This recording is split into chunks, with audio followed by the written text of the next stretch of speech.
Running.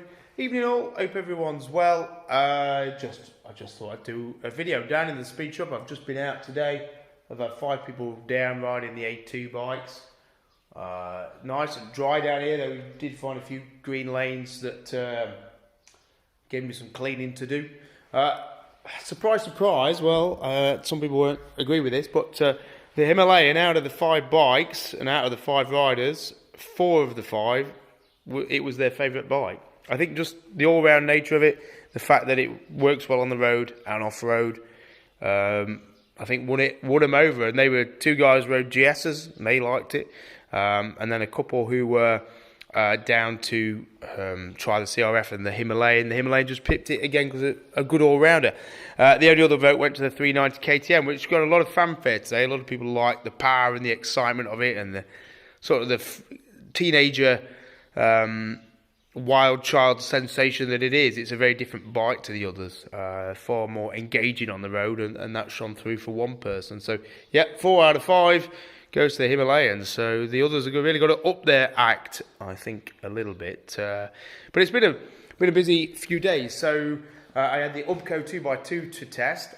That was just to assess whether it would fit into what I'm doing here, and whether it would potentially replace the Posty bike, because the CT125 is not coming to the UK, and I always eyed that up as a long-term replacement for the CT110s, but it's not coming. So what else? And the Ubco 2x2 is like an electric version of a Posty bike, really, I guess.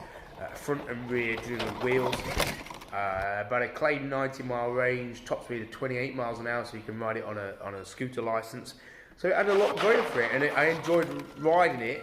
It's a slightly odd one. The front, by being front-wheel drive as well as rear-wheel drive, the idea is to give it more traction in rough terrain. I'm just not sure it actually gave more traction in rough terrain, because as soon as under acceleration or when you were climbing, it made the front light, and therefore the front would spin up very easy, and which is not a trait necessarily suited to novice riders or whatever. But it still was great fun, so it's got potential, and I enjoyed riding it. So we'll see. Also, I had Adventure Bike TV down yesterday. They wanted to go out on the posters and do some filming, so we just took them out. Did some filming, and that was nice. Great weather again, and the posters. Yeah, I think they're just good fun bikes. They enable people to ride trails that they otherwise wouldn't be able to do.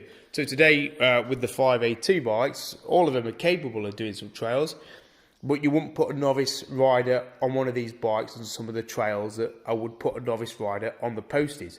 The Posties enable you to do trails that this weight of bike, this class of bike, don't allow you to do.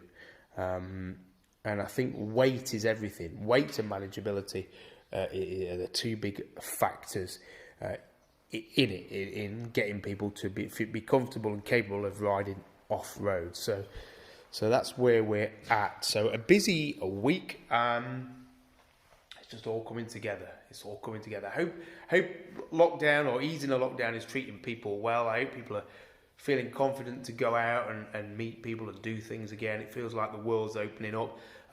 Last week I took a guy, an Australian guy who's about to go back to Australia. He'd not seen much of the UK because he'd been here during lockdown, and so we took an Interceptor and a Continental and rode down to Land's End and back, and over 2 nights. So we stayed down in Land's End, and that was a great trip, and it was great to see sort of the world opening up, and the cafes reopening, and the pubs reopening, and the campsites, caravan sites reopening.